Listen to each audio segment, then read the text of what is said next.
Como ven ustedes, esta conferencia suple sin ventaja la conferencia anunciada como conferencia ordinaria para los de la Cátedra de Filosofía. No se borró el anuncio, pero sí se publicó el anuncio correspondiente a esta conferencia. En este sentido, pues, vamos a charlar acerca de Dante renacentista y de Dante humanista.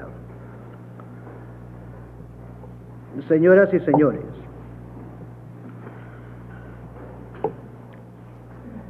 quisiera antes de todo hacer una aclaración acerca del sentimiento que implican estos dos términos y al mismo tiempo analizar el concepto de renacimiento y el concepto de humanismo.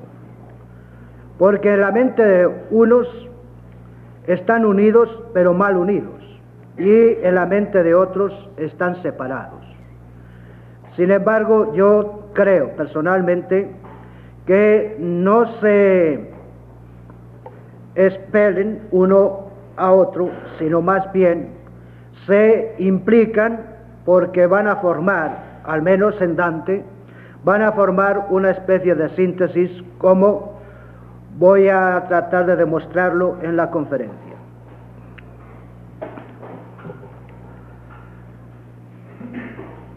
Etimológicamente, la palabra renacimiento significa volver a nacer, renacer.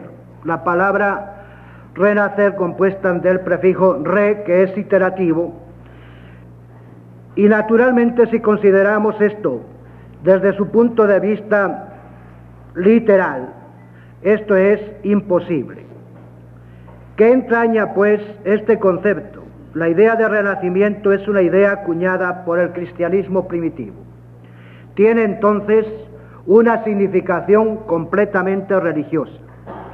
Así vemos que San Juan, transcribiendo unas palabras de Jesucristo, dice textualmente: en verdad os digo que si uno no nace de nuevo, no puede ver el reino de Dios.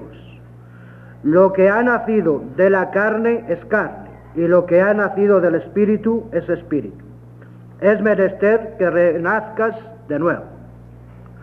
Por consiguiente, el concepto de renacimiento conlleva una connotación religiosa y hasta mística en su origen. Este concepto se repite en toda la literatura evangélica y patrística y se hace habitual en la Edad Media. Sin embargo, yo quisiera llamar la atención al sentido íntimo que lleva consigo esta idea de renacimiento. Para mí, renacer no es algo así parecido a cambiar de forma de vida, a cambiar superficialmente.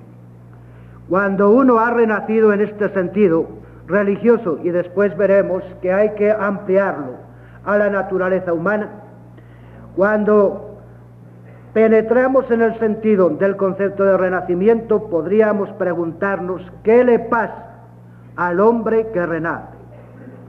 ¿Qué le pasa al alma que renace? Y mi contestación sería esta: es un cambio de temple. Así como con los metales manipulados debidamente cambian de temple y llegan incluso a ser aceros durísimos, de la misma manera, aquel que renace en este sentido religioso y humano de la palabra es que cambia de temple. Es que no es un cambio de situación, un cambio que podríamos llamar social, político, no, es un cambio esencial.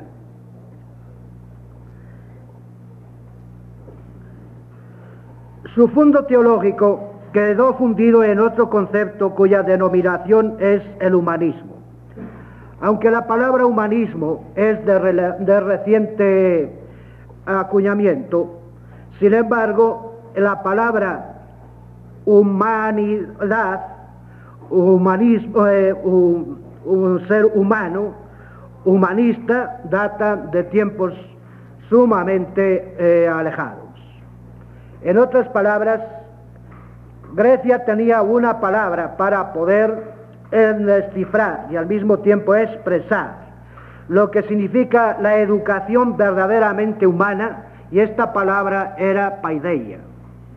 Pues bien, Cicerón tradujo esta palabra griega al latín por la palabra humanitas, o sea, humanidad. De ahí las humanidades, el nombre de humanidades que se ha dado a ese conglomerado de estudios que tienen como fin el hombre.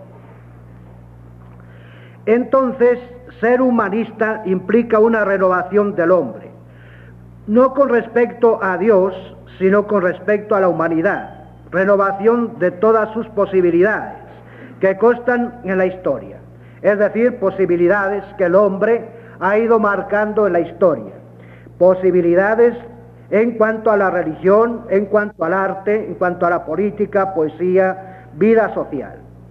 El humanismo introdujo una amplitud inmensa en el tremendo proyecto de construir al hombre. El Renacimiento, el humanismo, entendió que el camino para esta ingente tarea era el regreso del hombre a sí mismo y el regreso a la historia de la cultura para efectuar una revisión de los valores humanos. Podíamos ya imaginar esta armoniosa conjunción entre renovación implicada en renacimiento y renovación apuntada por el humanismo, que quedara por primera vez y de manera sorprendentemente profunda desde el principio. Pero en realidad esto no es así.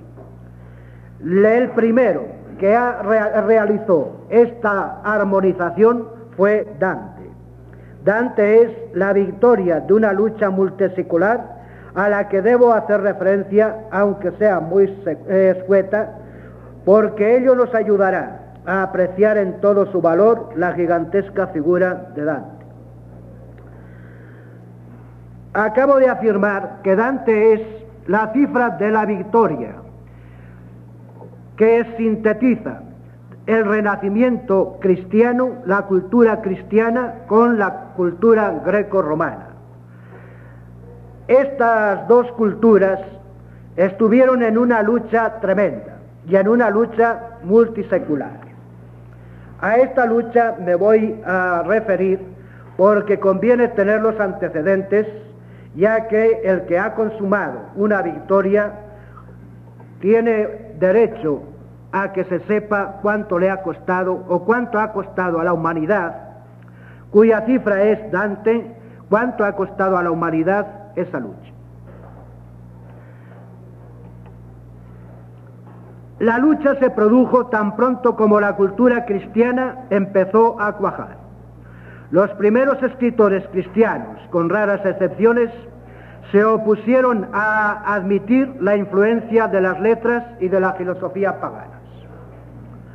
De tal manera que tan pronto como los cristianos salieron de las catacumbas y empezaron a sentirse cuerpo social y empezaron a defenderse y a tener una cultura más o menos profunda, repelieron la cultura greco-romana en una forma casi pues airada y profunda.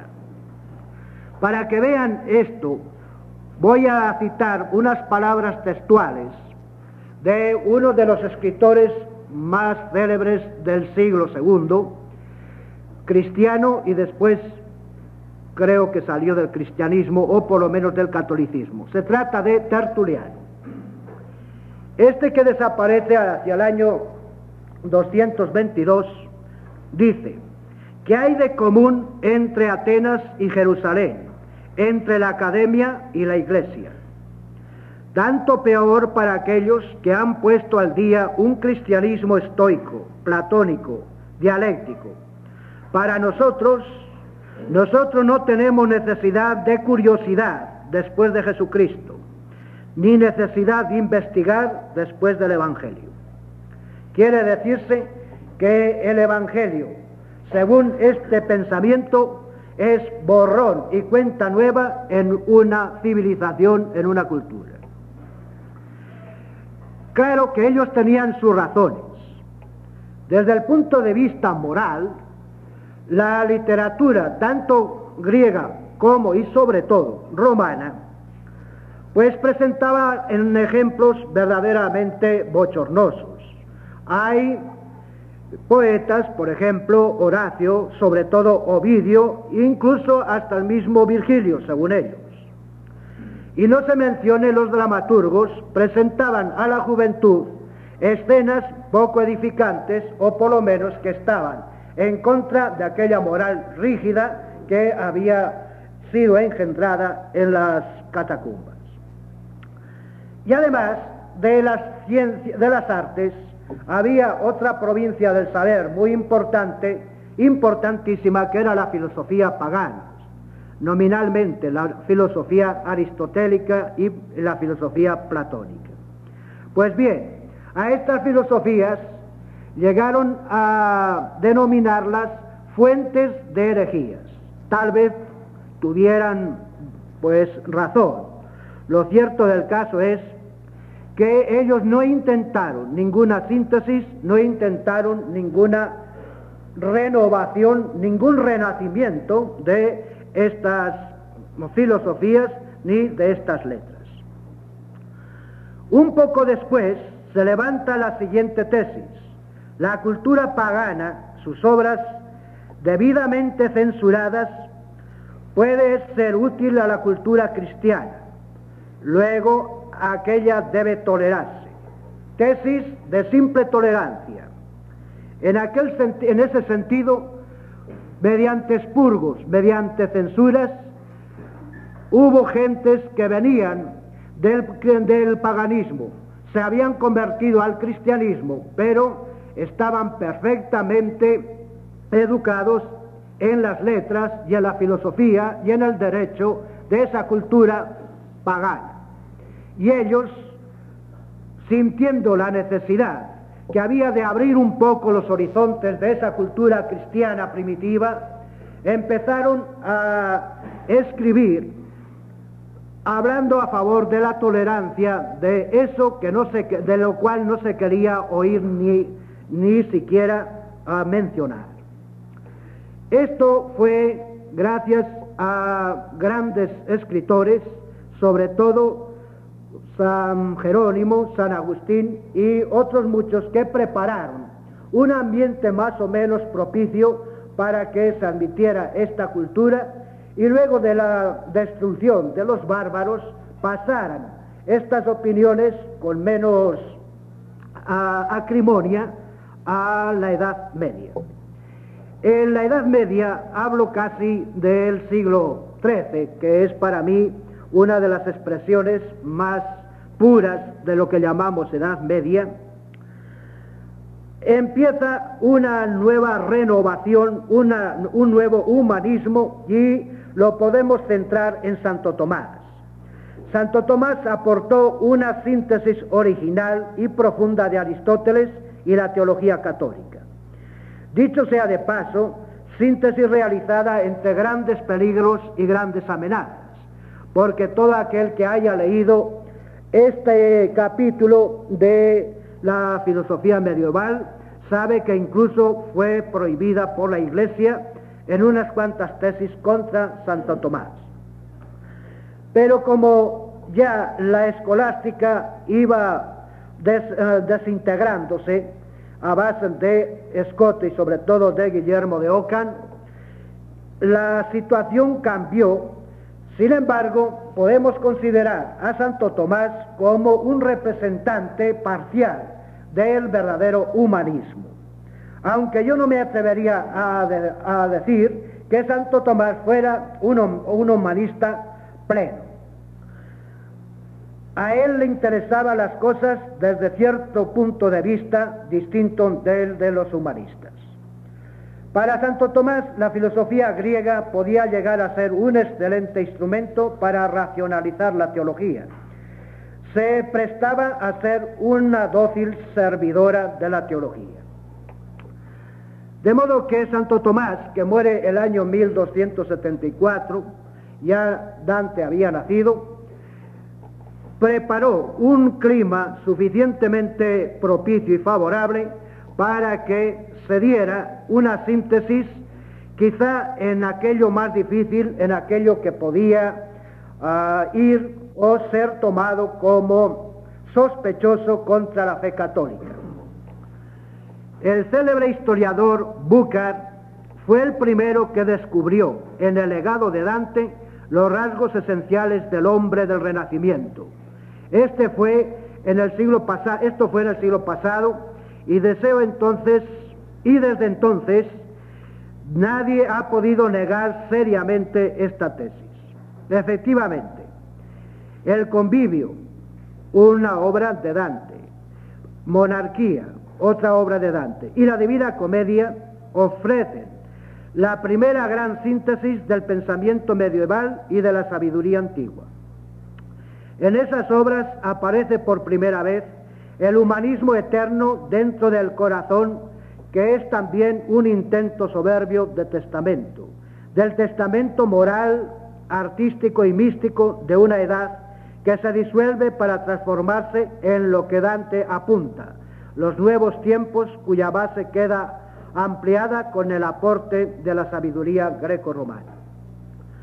Dante restauró el diálogo con la antigüedad con toda la plenitud posible, y porque pertenecía a un pueblo nacido para resucitar las cosas mortales, como dijo más adelante Maquiavelo, dio la palabra a la cultura greco-romana para que ésta expresara toda su sabiduría. Esta sabiduría, que es fuente de la renovación, del renacimiento en todos los órdenes, en el intelectual, en el artístico, en el político y en el religioso.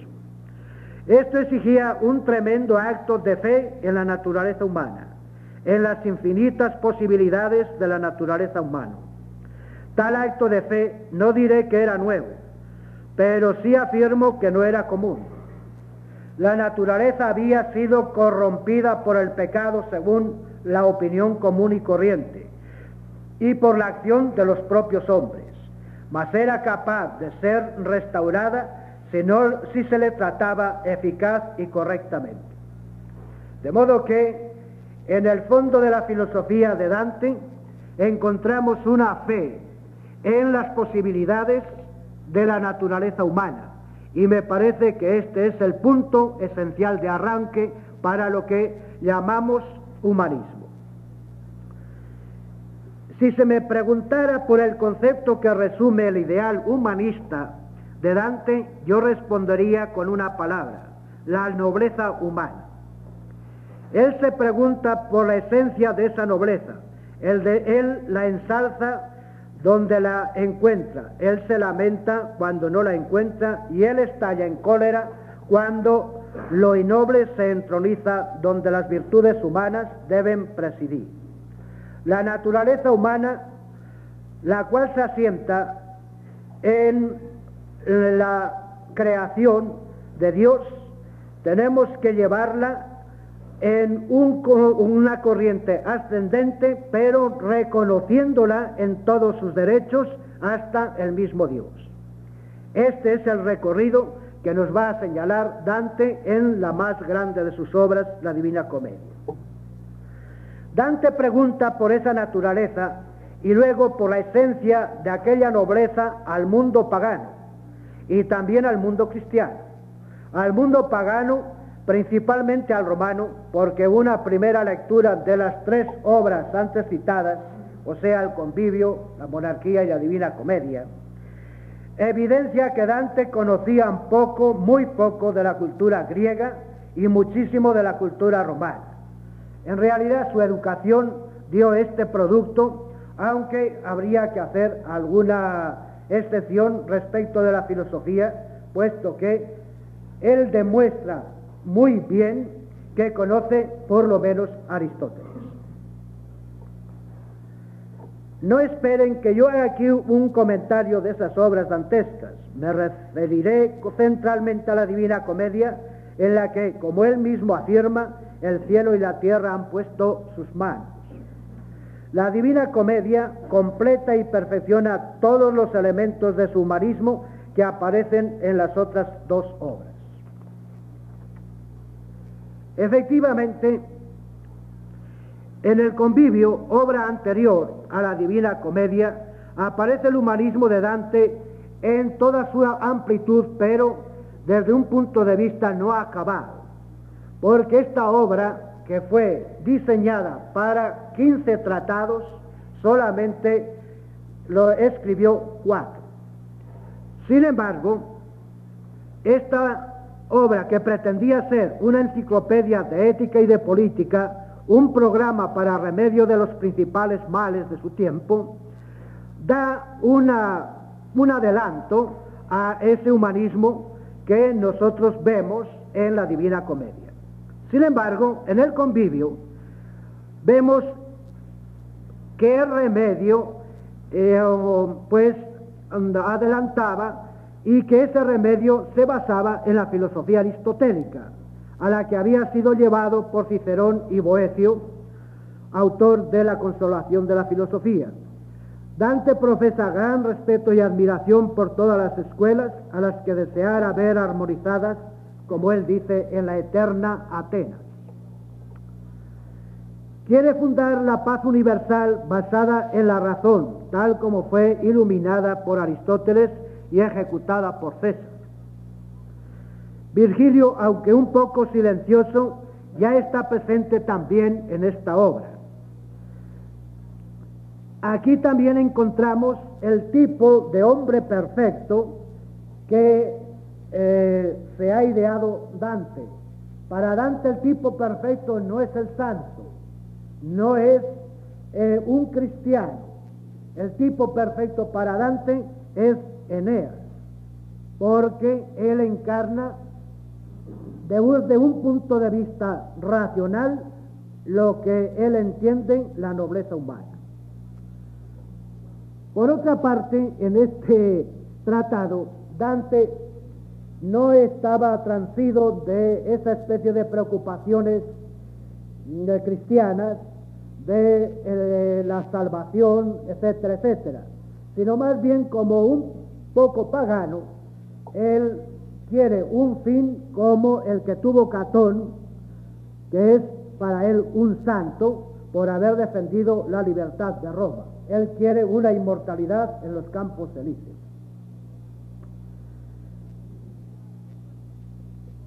Pero su humanismo obedece a un plan y a unas convicciones absolutamente diferentes en la Divina Comedia. Establece jerarquías profundas en las unidades culturales.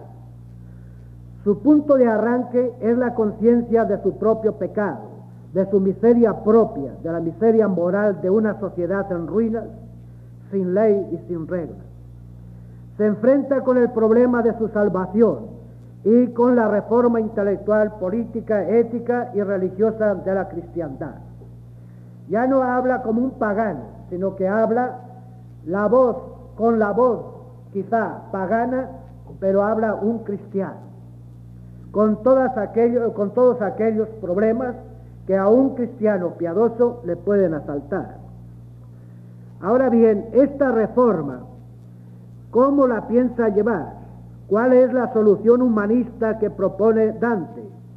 Me voy a repetir: toda reforma, todo renacimiento que desconozca y no se asiente sobre un concepto correcto de la naturaleza del hombre, sucumbirá forzosamente.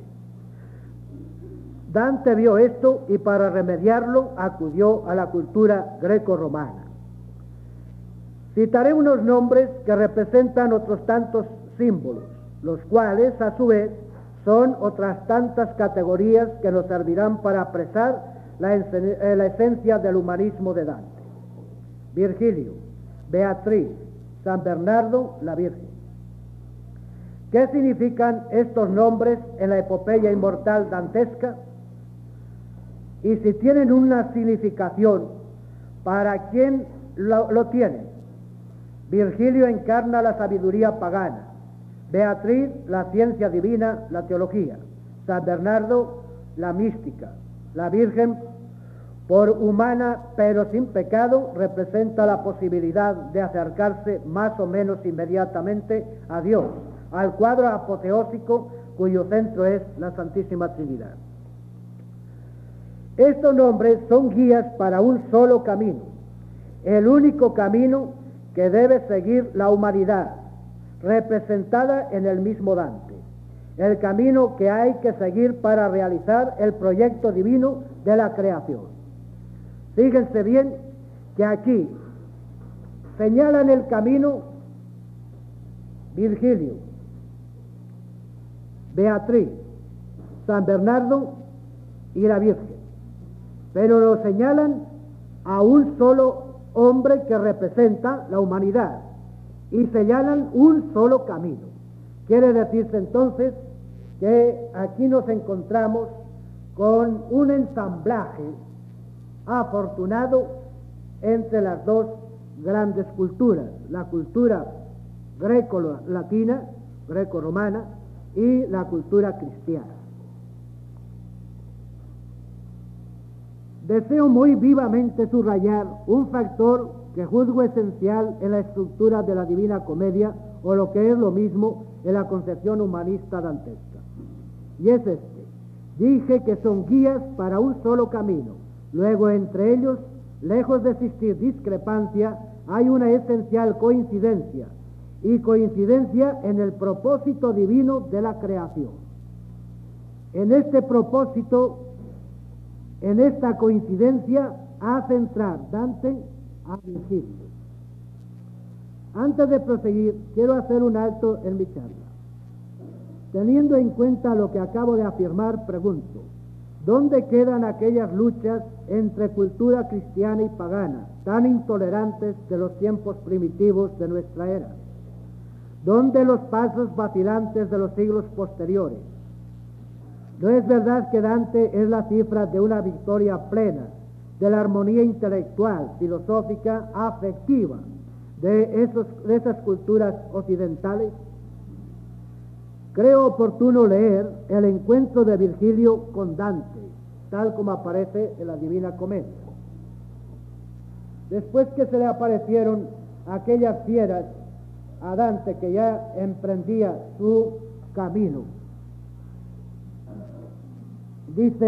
escribe Dante: mientras yo retrocedía hacia el valle, se presentó a mi vista uno que por su prolongado silencio parecía mudo. Cuando le vi en aquel gran desierto, piedad de mí, le dije: quien quiera que seáis, sombra u hombre verdadero. Respondióme: no soy ya hombre, pero lo he sido. Mis padres fueron lombardos y ambos tuvieron a Mantua por patria. Nací sub Julio, aunque algo tarde, y vi a Roma bajo el manto del buen Augusto en tiempo de los dioses falsos y engañosos. Poeta fui y canté a aquel justo hijo de Anquises, que volvió de Troya después del incendio de la soberbia Ilión. Pero ¿por qué te entregas de nuevo a tu aflicción? ¿Por qué no asciendes al delicioso monte, que es causa y principio de todo gozo? Oh, ¿eres tú aquel Virgilio, aquella fuente que derrama tan ancho raudal de elocuencia? Le respondí ruboroso. A honor y antorcha de los demás poetas, válgame para contigo el prolongado estudio y el grande amor con que he leído y meditado tu obra. Tú eres mi maestro y mi autor predilecto. Tú solo eres aquel de quien he imitado el bello estilo que me ha dado tanto honor. Mira esa fiera que me obliga a retroceder. Líbrame de ella, famoso sabio, porque a su aspecto se estremecen mis venas y late con precipitación mi pulso. ¿Te conviene seguir otra ruta?, respondióme al verme llorar, si quieres huir de este sitio salvaje. Porque esa fiera que te hace prorrumpir en tales lamentaciones no deja pasar a nadie por su camino, sino que se opone a ello, matando al que a tanto se atreva. Como ven ustedes, por la lectura que acabo de hacer, Virgilio rectifica la senda y le dice por dónde tiene que ir. Quiere decirse que un pagano puede enmendar la senda de un cristiano y conducirle por el camino debido. Aquí para mí hay una significación extraordinaria, no solamente desde el punto de vista artístico, desde el punto de vista religioso, sino también y principalmente desde el punto de vista ético. Sin embargo, y para que vean ustedes el contraste, cuando ya Virgilio ha terminado su misión y aparece Beatriz, Virgilio no se despide de Dante, ni Dante, claro, de Virgilio, sino que ante el resplandor de Beatriz, Virgilio se oculta.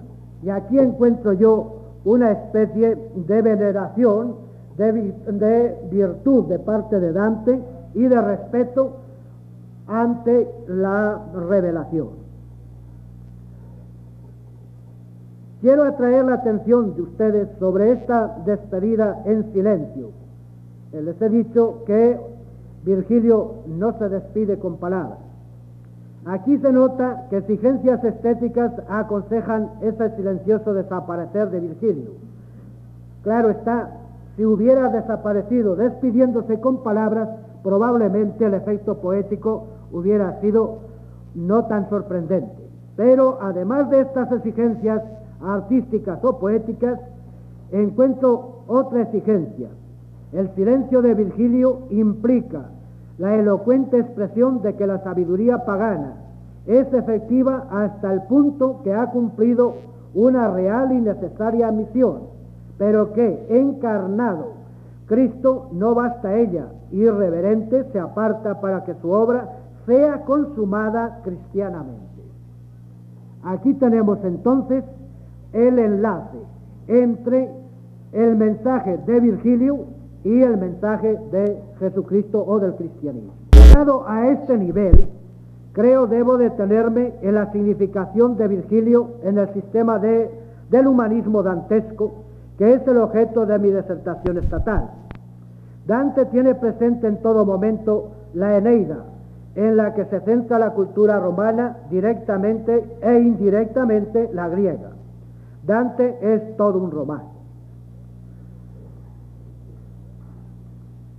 El poeta italiano sabe que una intervención divina ha sostenido la virtud romana, pensamiento central de San Agustín, que ha preparado la unificación del mundo bajo la autoridad de Roma, que misteriosamente ha fundado este imperio necesario al orden temporal y espiritual de la humanidad. Reconoce que la obra del César Augusto anuncia la plenitud de los tiempos y la misma redención. El humanismo virgiliano de nuestro poeta católico trata de concluir entre Pedro y César una alianza que dure tanto como la humanidad para la paz y la salud del mundo cristiano, heredero de Jerusalén y de Roma. Este mensaje no lo halla en la obra de ningún otro autor pagano como en Virgilio.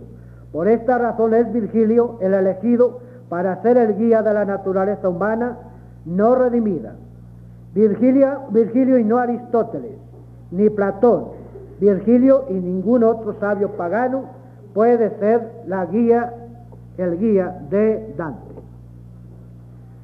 Para mi propósito, es decir, para demostrar la concepción que de la cultura integral poseía Dante, me es sumamente útil lo que se lee en los primeros cantos del infierno. No se trata precisamente del infierno donde el dolor se expande por doquier, sino del limbo, un lugar donde está ausente el sufrimiento, pero donde habitan las almas poseídas de una tristeza eterna, producida por el deseo sin posible esperanza de ver a Dios. En este lugar es donde aloja a las grandes almas de la antigüedad, sabios y filósofos, oradores, guerreros, políticos y poetas. Realmente en el canto cuarto es donde aparecen todos estos sabios, pero aparecen en el limbo donde no hay más que tristeza y no dolor. Virgilio no puede echar al infierno a toda esta gente. Y no puede admitir tampoco la restricción de que el limbo, restricción hecha por la teología católica, sea exclusivamente para los niños muertos sin bautismo. Entonces, él pone en este lugar a todos los sabios, nombrándolos y sobre todo a Aristóteles. Estas almas son en cierta manera honradas por Dios, quien es padre de la filosofía. Él les ha dado por habitación el castillo de la nobleza humana. Dante sabe que el cristiano, para conseguir el profundo sentido humano de su fe, no puede desdeñar a los antiguos, su ciencia de la naturaleza, sus experiencias psicológicas y morales, su meditación de la historia y del derecho, su poesía y su arte. Todo entra aquí: la enciclopedia científica de Aristóteles, los mitos de Platón, la sabiduría ciceroniana, la afectuosidad humanizada de Virgilio. No leo esa parte del canto cuarto del infierno por no hacerme demasiado largo. En el limbo, en este castillo de la nobleza humana, donde la teología y el humanismo de Dante se hermanan para construir un destierro digno de su grandeza, los filósofos y los sabios antiguos celebran con los artistas y los poetas la fiesta melancólica de un humanismo extraño a las esperanzas cristianas. Pero aún aquí, Aristóteles preside la vida de esta triste mansión y desde ella aún irradia luz a los que son cristianos. Aristóteles está siempre presente. Su filosofía, su física, su ética, su política no cesan ni cesarán de esclarecer el espíritu humano. Virgilio, cuando su discípulo oscila en la duda, Dante, acude a la autoridad de Aristóteles para consolarlo. Por otra parte, la humanidad, la nobleza, el temple moral y la dulzura del mismo Virgilio son factores esenciales que, con la ayuda de la razón aristotélica, la enseñan a Dante, al hombre, a reconquistar su libre albedrío sobre las potencias de las tinieblas. Todo lo que el florentino, fuera de lo que ofrece la revelación cristiana, ha podido aprender del mundo, del hombre, de la ciudad, le adviene de la ciencia antigua y de la sabiduría antigua, esto es, esencialmente de Aristóteles y de Virgilio. Todo un humanismo al que la revelación no contradice, sino que exalta y corona. En el purgatorio podemos admirar los desquites del humanismo, la presencia de Catón de Utica en la playa de la isla de la Purificación como guardián de las almas penitentes. Significa para mí la reconciliación de la santidad pagana con la santidad cristiana, la santidad estoica con la del Evangelio, condición necesaria para reconquistar la auténtica libertad cristiana que Dante busca con ahínco. Esta conquista se realiza según normas cristianas. Dante se presenta ante el ángel guardián de la entrada del purgatorio como un penitente. Él se ha asociado por la caridad a las pruebas de una humanidad melancólica y fraternal. Ha sido purificado por la llama en que se limpian las voluptuosidades. Virgilio se va. El libre albedrío de su discípulo queda ya derecho y sano. Dante, que a pesar de la prohibición eclesiástica de Averroes, se hace averroísta, admite, si no desde un punto de vista formalmente dogmático, sí adopta una actitud de fideísmo. Y yo creo que por la influencia no de San Bernardo, aun cuando lo trate como maestro de la mística, sino más bien por influencias de San Francisco de Asís, es como adquiere alas y se remonta a esas regiones místicas en que realmente el hombre no se contenta nada menos que con Dios. En este sentido, el hombre que ha emprendido el camino desde el pecado por la corrección de su naturaleza a través de la cultura pagana cristiana ha llegado a la mística y puede, mediante la posibilidad que le presta la Virgen humana pero sin pecado, tiene la posibilidad de contemplar aquel glorioso cuadro que se llama el cuadro apoteósico de la Santísima Trinidad. He dicho.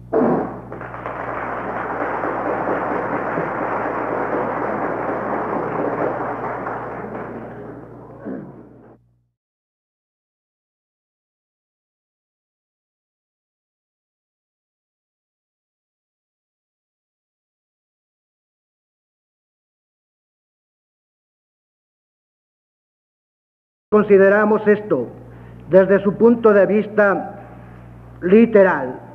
Esto es imposible. ¿Qué entraña, pues, este concepto? La idea de renacimiento es una idea acuñada por el cristianismo primitivo. Tiene entonces una significación completamente religiosa. Así vemos que San Juan, transcribiendo unas palabras de Jesucristo, dice textualmente: en verdad os digo que si uno no nace de nuevo, no puede ver el reino de Dios. Lo que ha nacido de la carne es carne, y lo que ha nacido del Espíritu es espíritu. Es menester que renazcas de nuevo.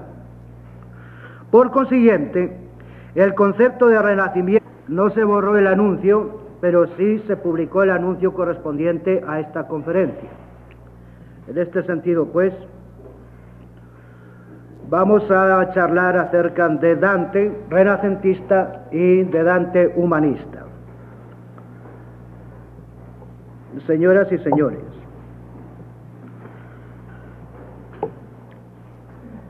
quisiera antes de todo hacer una aclaración acerca del sentimiento que implican estos dos términos y al mismo tiempo analizar el concepto de renacimiento y el concepto de humanismo.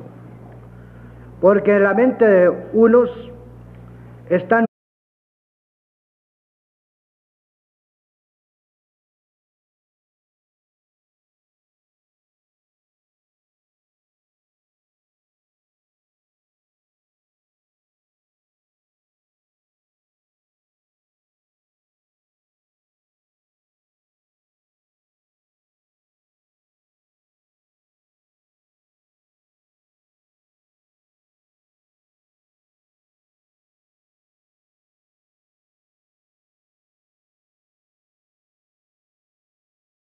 como ven ustedes, esta conferencia suple sin ventaja la conferencia anunciada como conferencia ordinaria para los de la Cátedra de Filosofía. Esto conlleva una connotación religiosa y hasta mística en su origen. Este concepto se repite en toda la literatura evangélica y patrística y se hace habitual en la Edad Media. Sin embargo, yo quisiera llamar la atención al sentido íntimo que lleva consigo esta idea de renacimiento. Para mí, renacer no es algo así parecido a cambiar de forma de vida, a cambiar superficialmente. Cuando uno ha renacido en este sentido religioso, y después veremos que hay que ampliarlo a la naturaleza humana, cuando penetramos en los unidos, pero mal unidos, y en la mente de otros están separados. Sin embargo, yo creo personalmente que no se expelen uno a otro, sino más bien se implican, porque van a formar, al menos en Dante, van a formar una especie de síntesis, como voy a tratar de demostrarlo en la conferencia.